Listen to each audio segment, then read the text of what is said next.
O movimento pentecostal aflorou com intensidade em Los Angeles no ano de 1906 e espalhou-se para diversos locais, entre eles Chicago, onde o pastor da Igreja Batista Gunnar Wingren recebeu o batismo no Espírito Santo.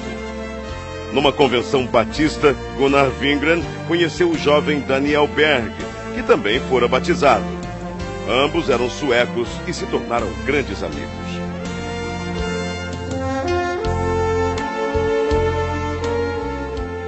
Mais tarde, em South Bend, durante uma reunião de oração, Gunnar Wingren relata aos presentes o que Deus lhes havia revelado. Brothers, the Lord has shown us that we must go to South America, to a place in Brazil called Pará. Neste porto, em 19 de novembro de 1910, o pastor Gunnar Wingren e o irmão Daniel Berg desembarcaram em terras brasileiras, como nos conta o presbítero Pedro Silva. Conforme a história dos antepassados, porque eu não assisti, que não era nascido nesta época. Mas meus pais foram os primeiros crentes da Assembleia de Deus no Brasil. E eles conversavam em casa, contavam tudo direitinho. O navio atracou na escadinha no cais do porto. E eles saíram do navio com suas maletas na mão. E sem destino, porque não conhecia nada e tampouco não conhecia a língua. Saíram em direção da Avenida Presidente Vargas. Ao chegar na Praça da República, sentaram em uns bancos de mármore que tinha lá naquela época, e ali ficaram pensando e orando em espírito para Deus enviá-lo o que eles poderiam fazer. Sem rumo, sem economias, numa terra de um povo completamente desconhecido. Esta era a situação de nossos missionários. O futuro era uma incógnita. A única coisa de que tinham certeza era que o Espírito Santo de Deus estava com eles.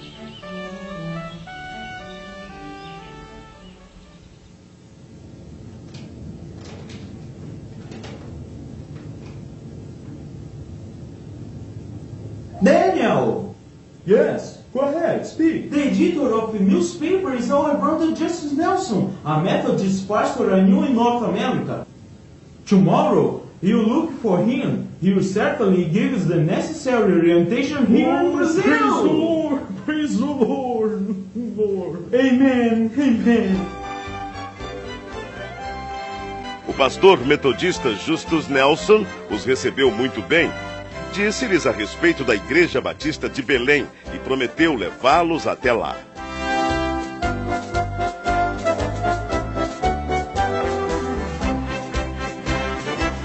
Na pequena Igreja Batista, os missionários conhecem o irmão Raimundo Nobre, líder do trabalho batista no Pará, que ofereceu-lhes abrigo nas dependências da igreja.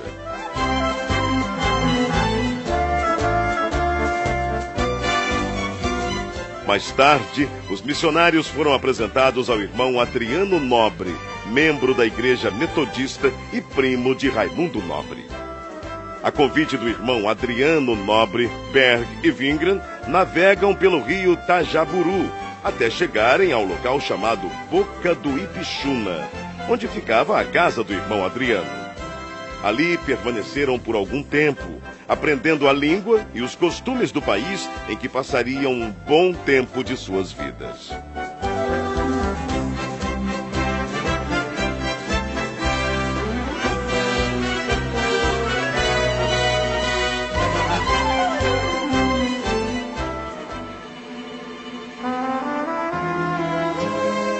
De volta à Igreja Batista, não cessavam de orar dia e noite, avivados pelo Espírito Santo.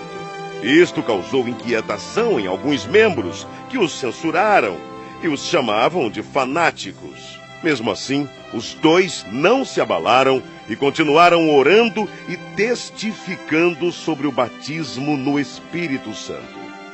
Em 2 de junho de 1911, o Senhor batizou a primeira brasileira a crer nas promessas de Atos 2:39. Irmã Celina Albuquerque estava orando em sua casa quando começou a falar em línguas estranhas pelo poder do Espírito. Irmãos, o que tem acontecido aqui, o que tem acontecido conosco, é maravilhoso. não podemos deixar de falar de coisas tão maravilhosas, do cumprimento da promessa que nos foi garantida pela palavra de Deus. Não podemos fechar os olhos para o derramamento do Espírito Santo. Irmãos, não podemos deixar que doutrinas estranhas invadam nossa igreja. O fato gerou uma grave polêmica na igreja. A maioria creu na doutrina do batismo no Espírito Santo. Entretanto, outros membros, liderados pelo irmão Raimundo Nobre, rechaçaram completamente a ideia e votaram a favor da exclusão dos simpatizantes ao movimento pentecostal. As 17 pessoas que saíram da Igreja Batista se reuniram na casa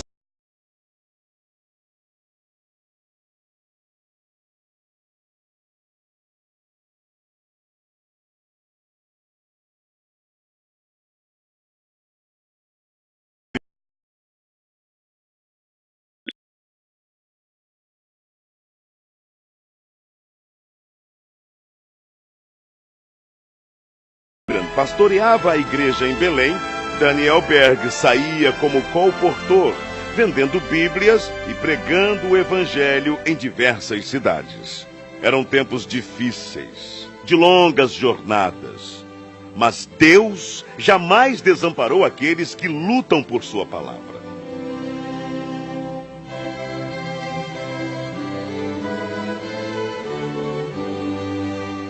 O desafio era muito grande, mas a obra de Deus crescia cada vez mais.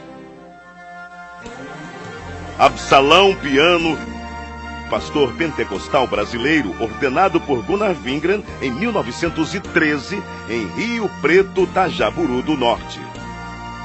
Depois dele vieram Crispiano de Melo e Adriano Nobre. Neste mesmo ano, o pastor Gunnar Wingren deu início ao trabalho missionário brasileiro, enviando para Portugal o irmão José Plácido da Costa e família. Em maio de 1913, o trabalho foi estabelecido e os portugueses passaram a conhecer a mensagem pentecostal. Mais tarde, o irmão José Matos se juntou ao trabalho. 1914. Estoura a Primeira Guerra Mundial. Em 25 de outubro deste mesmo ano, chega ao Brasil mais um missionário sueco, Otto Nelson e sua esposa Adina Nelson. No ano seguinte, foi a vez do missionário Samuel Nestran e sua esposa Lena Nestran. Alguns anos mais tarde, em 1917, foi fundado o primeiro jornal pentecostal, A Voz da Verdade. Esse jornal circulou por apenas 3 meses, mas os irmãos da Assembleia de Deus em Belém reconheceram que era necessário divulgar as bênçãos de Deus para todo o povo e, para isso, lançaram mão de um novo jornal, A Boa Semente, cujo primeiro número circulou em janeiro de 1919. Estava lançada a Boa Semente da Literatura. Em 1921, chega ao Brasil Niels Nelson, jovem de apenas 26 anos. Impulsionado por Deus, veio somar esforços à evangelização. Nessa época surge o primeiro inário da Assembleia de Deus, o Cantor Pentecostal, com 44 hinos e 10 corinhos. No ano seguinte, foi criada em Recife a Harpa Cristã. A igreja crescia e já se espalhava por vários pontos do país com o apoio de homens de Deus como Eurico Bergsten, Bruno Skolimowski, Gustavo Nordlund, Joel Carlson, José Menezes, Niels Karstberg, Cícero Canuto de Lima, Paulo Leivas Macalão e Francisco Gonzaga, que, inspirados pelo Espírito Santo, dedicaram suas vidas desbravando os caminhos da fé, abrindo pontos de pregações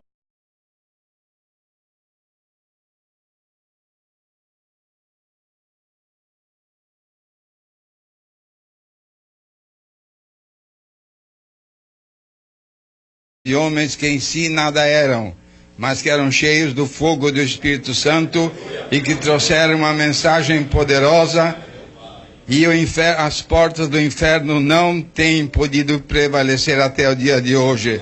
Mas, graças a Deus, esta obra permanecerá maravilhosamente até o dia da vinda do Senhor. Era preciso ampliar o trabalho de evangelização por meio da palavra impressa. Para isso, em 1923, o irmão Samuel Nistran se empenhou em adquirir máquinas para a impressão do jornal Boa Semente, folhetos e livros.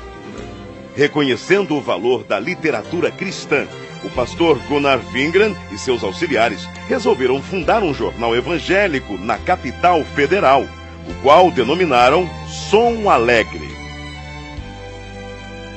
Em 1930 foi realizado em Natal, Rio Grande do Norte, a primeira Convenção Geral das Assembleias de Deus. Com pesar, a igreja se despediu do pastor José Felinto, recolhido à glória durante a convenção. Na mesma Assembleia foi decidido que os trabalhos do Brasil passariam a ser dirigidos pelos obreiros nacionais, com apoio dos missionários. Também foi decidido que os jornais Boa Semente e o Som Alegre se uniriam num só, formando um novo jornal que se tornou um órgão oficial das Assembleias de Deus do Brasil, o nosso Mensageiro da Paz. Durante a ditadura de Getúlio Vargas foi criado um órgão controlador da imprensa, o Departamento Imprensa Propaganda. E todos os jornais deveriam ser registrados. O governo exigia que somente entidades jurídicas ou pessoas físicas, com os devidos títulos de propriedade, poderiam publicar jornais. Foi então que, para atender à imposição do governo, foi criada em março de 1940 a Casa Publicadora das Assembleias de Deus. Na verdade, a CPAD era formada pela redação do Mensageiro da Paz e teve vários endereços. Iniciou na Rua Figueira de Melo, número 232, ao lado da igreja. Depois passou para a Praça Marechal Deodoro, número 338, atual Campo de São Cristóvão. Em 1946, a CPAD passou a ser propriedade da Convenção Geral. Nessa época, deu-se início a uma campanha para a aquisição de uma propriedade onde funcionaria a gráfica do Mensageiro da Paz, que até então era editada em gráfica particular.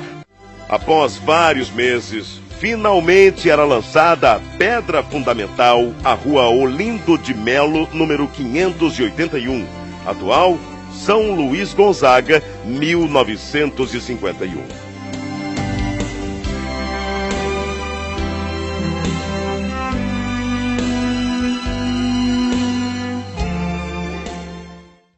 Ide e pregai.